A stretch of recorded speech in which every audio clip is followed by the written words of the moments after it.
warahmatullahi wabarakatuh. Kali ini kita akan membahas tentang bahan bakar fosil. Teman-teman, untuk anak-anak Ustazah di kelas 4, kita masih menggunakan buku tematik 4I subtema 1 ya. Jadi teman-teman bisa sambil menyimak bukunya, mengambil bukunya. Sekarang kita membahas tentang bahan bakar fosil. Bahan bakar fosil itu apa, teman-teman? Sudah pernah dijelaskan belum ya oleh Ustazah? Ya, bahan bakar fosil adalah salah satu bahan bakar yang dapat atau tidak dapat diperbarui nih.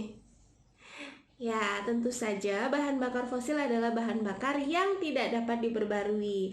Karena proses pembentukan bahan bakar fosil itu membutuhkan waktu yang sangat lama, yaitu sampai ratusan tahun. Dan selain itu juga ketika bahan bakar fosil dipakai, maka tidak akan bisa diperbarui lagi. Itulah mengapa bahan bakar fosil itu disebut sebagai bahan bakar yang tidak dapat diperbarui. Untuk lebih jelasnya, saya akan lampirkan video bagaimana sih terbentuknya bahan bakar fosil. Nah, silakan teman-teman menyimak. Jreng jreng.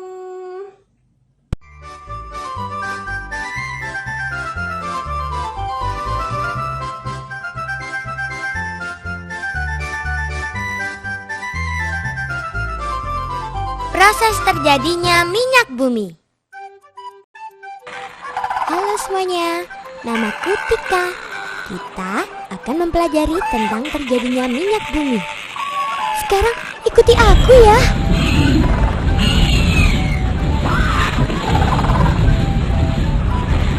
Apakah kalian tahu bagaimana lampu ini bisa menyala? Bahan bakar lampu ini adalah minyak.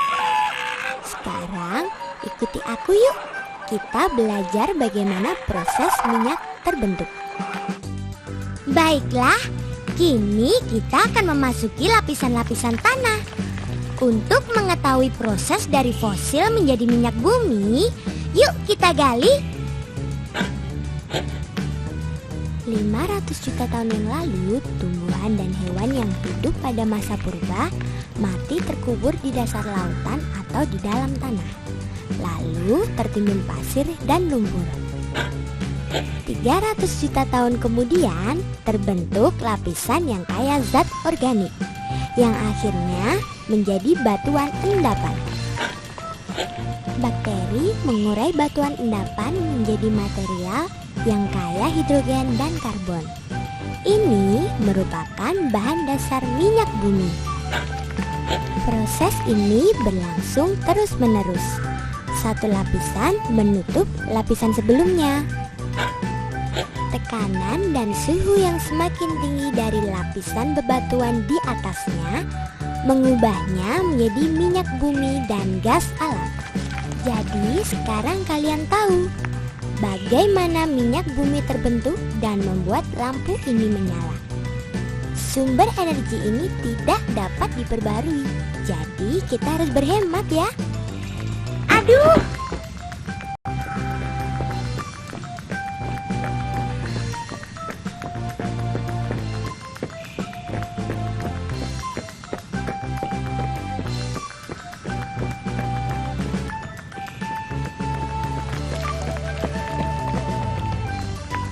Sekarang, mari kita keluar dari sini. Aduh, apa ini?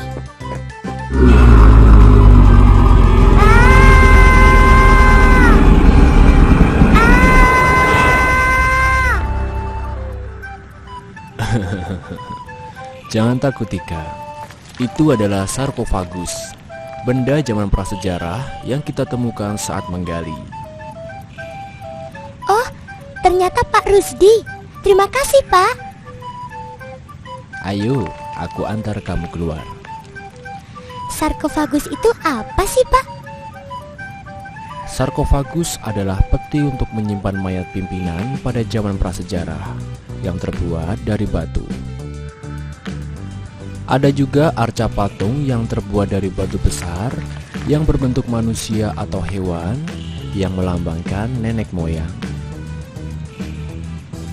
Menhir Tugu Batu sengaja dibuat untuk mengenang jasa para pemimpin kelompok. Dolmen meja batu besar digunakan untuk pemujaan terhadap roh nenek moyang. Punden berundak-undak. Punden berundak berfungsi untuk pemujaan roh nenek moyang. Itu macam-macam benda prasejarah yang juga merupakan kekayaan negara kita, seperti minyak bumi yang kita pelajari.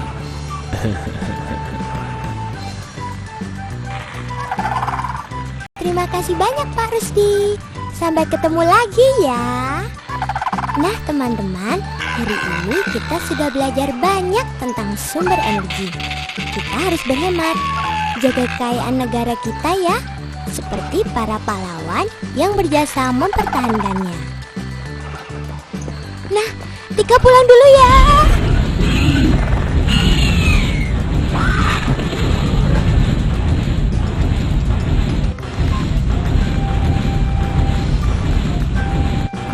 Sampai jumpa lagi. Oke, bagaimana teman-teman, sudah paham bagaimana terbentuknya bahan bakar fosil ya sekarang? Nah, teman-teman,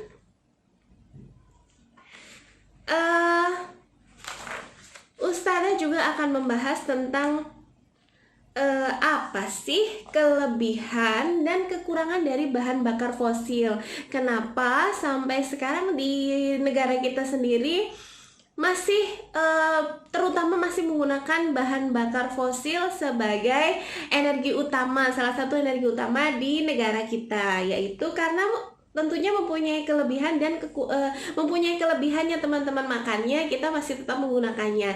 Namun ternyata seperti halnya di dunia ini tidak ada yang sempurna, jadi tidak hanya kelebihan tetapi juga punya kekurangan. Apa sih kelebihannya? Baik, bahan bakar fosil mempunyai kelebihan. Kelebihan yang pertama adalah mampu menghasilkan listrik dalam jumlah besar. Iya teman-teman, jadi bahan bakar fosil itu memang produksinya sangat lama teman-teman, jadi membutuhkan waktu sampai ratusan tahun. Tetapi ketika sudah terjadi, sudah ada, sudah menghasilkan, itu bisa menghasilkan listrik dalam jumlah yang sangat besar. Nah, kemudian yang kedua, bahan bakar fosil, ketika menggunakan bahan bakar fosil lebih mudah diolah dan digunakan. Iya, bahan bakar fosil, hasil dari bahan bakar fosil itu, hasil dari energi fosil yang berupa bahan bakar fosil itu lebih mudah diolah dan digunakan teman-teman. Ya, karena memang sudah langsung bisa dipakai ya teman-teman. Beda ketika kita dulu sudah belajar tentang misalnya biodiesel, iya enggak? Nah, biogas itu kan membutuhkan proses yang lama ya teman-teman, membutuhkan proses yang lama dan proses ketika sudah jadi pun penggunaannya tidak semudah bahan bakar yang berasal dari fosil. Kemudian kelebihan yang ketiga adalah transportasi mudah dilakukan seperti menggunakan truk, tangki, atau melalui pipa. Ya, transportasi maksudnya pengiriman bahan bakar itu lebih mudah dilakukan seperti menggunakan truk, tangki, atau melalui pipa, karena memang sudah difasilitasi oleh negara teman-teman. Jadi akan sangat lebih mudah ya. Kemudian yang keempat, bahan bakar fosil lebih stabil jika dibandingkan zat lain. Jadi bahan bakar fosil itu ketika digunakan untuk melakukan sesuatu, untuk ketika bahan bakar fosil itu digunakan, dia akan lebih mudah untuk lebih stabil teman-teman. Yang kelima, memiliki potensi besar untuk memenuhi kebutuhan energi di seluruh dunia. Ya, karena memang jumlahnya ketika sudah dihasilkan itu sudah hasilnya sangat besar gitu ya. Yang keenam, telah teruji lebih murah daripada bahan bakar non-konvensional. Ya, sebenarnya lebih murah, tetapi hanya saja karena proses terbentuknya itu sangat lama, yaitu ratusan tahun, sehingga dikatakan energi yang tidak terbarukan. Kemudian setelah kelebihan ternyata ada kekurangannya nih teman-teman. Kekurangannya tuh apa sih? Yang pertama adalah menimbulkan polusi yang dapat mencemari lingkungan. Iya nggak sih? Iya, contohnya apa? Bahan bakar minyak yang kita pakai untuk bahan bakar motor kita atau mobil, itu ketika sisa-sisa pembakaran itu mengandung zat-zat yang berbahaya dan bisa mencemari lingkungan. Misalnya udara jadi tidak sejuk lagi karena tercemar oleh zat-zat hasil pembakaran atau sisa pembakaran dari bahan bakar fosil tersebut. Seperti halnya ketika kita berada di belakang, kita naik motor di belakang truk, itu kan kita merasakan semacam udara yang tidak nyaman ya Kak, dan itu adalah hasil dari sisa pembakaran dari bahan bakar fosil sehingga menyebabkan pencemaran lingkungan. Kemudian yang kedua adalah harga tidak menentu karena mengikuti ketentuan negara-negara penghasil bahan bakar fosil. Iya, harganya itu mengikuti ketentuan negara-negara yang menghasilkan bahan bakar fosil. Jadi bisa jadi memang bahan bakar fosil ini dihasilkan oleh negara-negara tertentu saja. Jadi memang bisa mungkin nanti bisa didistribusikan melalui diimpor dari negara lain, begitu Kak, dan itu harganya tidak menentu, tergantung negara penghasil bahan bakar fosil itu sendiri. Dan yang ketiga, sulfur dioksida sebagai salah satu polutan yang dilepaskan ketika bahan bakar fosil dibakar dapat menyebabkan hujan asam. Ya, sulfur dioksida adalah hasil atau sisa-sisa pembakaran dari bahan bakar fosil. Nah, kemudian kekurangan yang keempat termasuk sumber energi tidak terbarukan sehingga jika dieksploitasi tanpa batas diperkirakan akan habis dalam waktu 30 sampai 40 tahun ke depan. Memang jumlahnya sangat besar, tetapi apabila dieksploitasi, dimanfaatkan besar-besaran tanpa adanya penghematan, maka bisa jadi dalam waktu 30 sampai 40 tahun ke depan sudah habis. Padahal proses untuk membuatnya itu sampai ratusan tahun gitu, teman-teman. Dan yang kelima adalah penambangan bahan bakar fosil dapat mengakibatkan kerusakan lingkungan. Itu adalah kelebihan dan kekurangan dari bahan bakar fosil. Nah, dari sini teman-teman kita dapat belajar bahwa memang bahan bakar fosil itu mempunyai kelebihan yang luar biasa baik ya.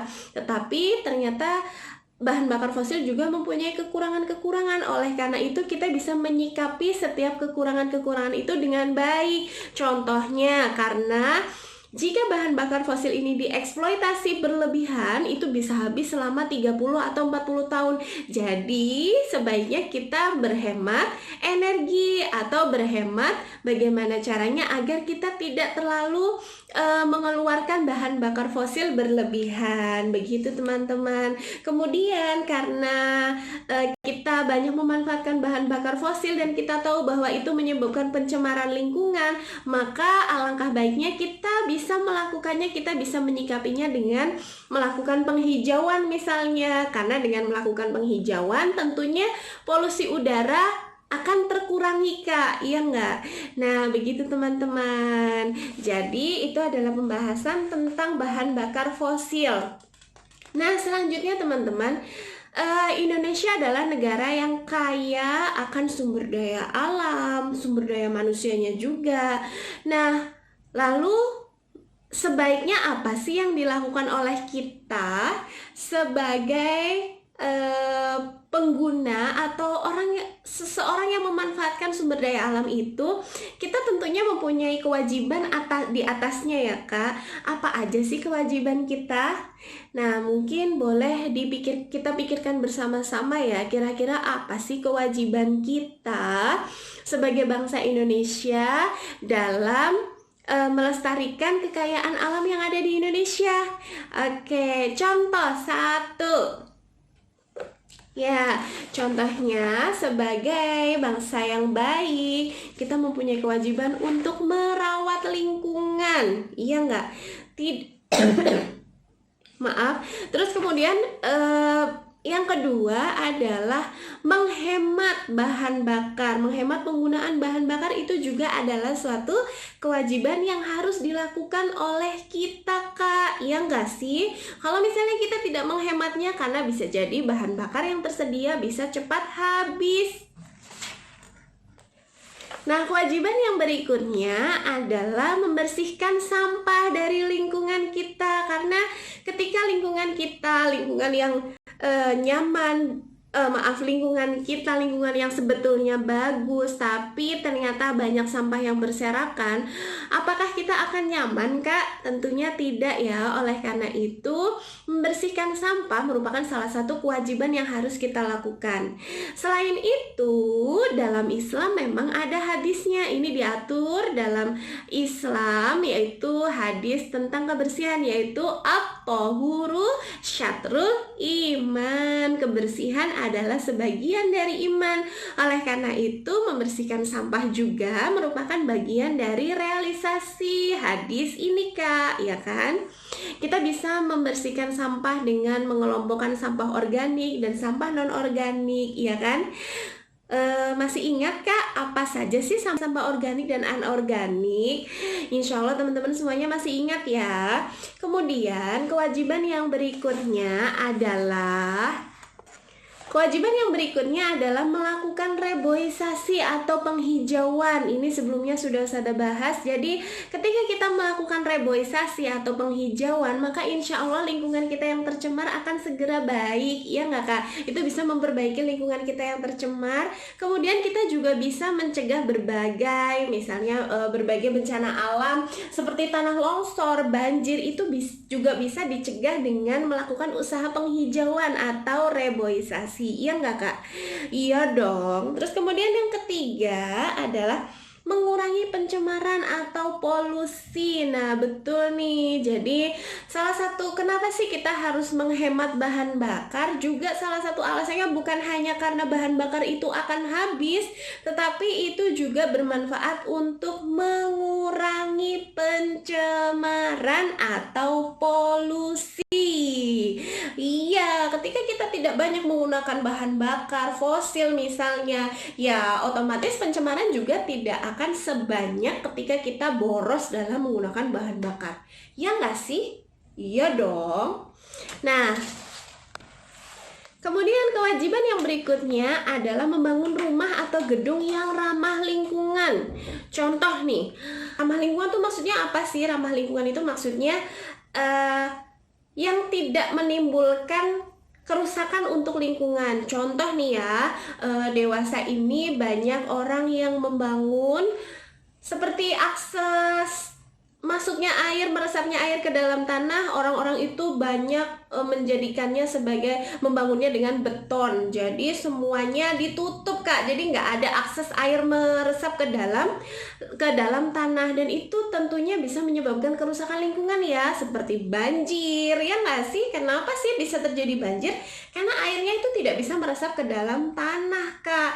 Jadi bisa menyebabkan banjir. Begitu, teman-teman. Kewajiban yang berikutnya adalah kita bisa menggunakan energi alternatif. Ketika kita menggunakan energi alternatif, maka otomatis kita akan mengurangi penggunaan energi yang tidak dapat diperbarui. Dengan demikian, maka karena dengan penggunaan energi alternatif itu tidak ada resikonya untuk lingkungan, Kak. Semua energi alternatif itu ramah lingkungan. Begitu, teman-teman. Nah, yang ketiga, menanam tanaman di sekitar tempat tinggal. Nah, ini penting banget nih, menanam tanaman di sekitar tempat tinggal. Karena dengan begitu itu mempunyai manfaat yang luar biasa sekali untuk lingkungan kita. Selain membuat lingkungan kita menjadi asri, menjadi indah, ternyata dengan menanam tanaman di sekitar lingkungan kita juga lingkungan kita juga bisa terkurangi polusinya, Kak. Jadi tanaman itu bisa mengurangi polusi di lingkungan kita. Nah, teman-teman, setelah kita melaksanakan kewajiban, lalu kita akan mendapatkan apa ya, Kak? Ya, setelah kita melaksanakan kewajiban kita dengan penuh tanggung jawab, maka kita akan mendapatkan hak kita. Hak kita terhadap lingkungan yang indah, lingkungan yang bagus. Yang pertama apa, teman-teman? Saya tunjuk ya. Mungkin Kak Yafi bisa menjawab? Atau Kak Almira? Apa sih hak-hak kita setelah kita melakukan kewajiban terhadap lingkungan kita, setelah kita melakukan kewajiban menjaga lingkungan? Satu, ya betul, kita bisa memperoleh manfaat udara yang sejuk, sehat, dan nyaman, ya kan? Kita bisa memperoleh kenyamanan, gitu. Hak yang akan kita dapatkan yang kedua itu contohnya kita bisa memperoleh air bersih untuk kita manfaatkan dalam kehidupan sehari-hari, tentunya untuk pemenuhan kebutuhan seperti mandi, makan, minum, semuanya membutuhkan air yang bersih, ya kan teman-teman? Nah, yang ketiga, setelah kita melakukan kewajiban berupa mengurangi polusi di lingkungan kita, maka akan kita dapatkan hak, yaitu memperoleh lingkungan yang bebas polusi. Dengan lingkungan yang bebas polusi, maka kita tentunya akan lebih sangat nyaman tinggal di dalam lingkungan itu, ya kan Kak? Dan masih banyak lagi hak-hak yang akan kita dapatkan ketika kita sudah melakukan kewajiban kita, ya kan teman-teman? Teman-teman bisa menambahkannya, bisa kira-kira apa saja ya yang aku alamin sehari-hari, teman-teman juga bisa menambahkannya sendiri. Nah, itu hari ini pembahasan tentang bahan bakar fosil, pemanfaatannya, dan bagaimana hak dan kewajiban kita terhadap lingkungan alam. Oke. Nah, teman-teman, terima kasih atas perhatiannya. Terima kasih atas perhatiannya teman-teman sudah melihat video dari Ustazah, semoga bermanfaat. Dan habis ini Ustazah akan memberikan soal-soal, nanti teman-teman bisa mengisinya via online. Jadi percaya deh, ini nanti akan menjawab soal seasyik ngegame. Percaya nggak? Kalau nggak percaya, cobain aja, oke? Thank you. Assalamualaikum warahmatullahi wabarakatuh.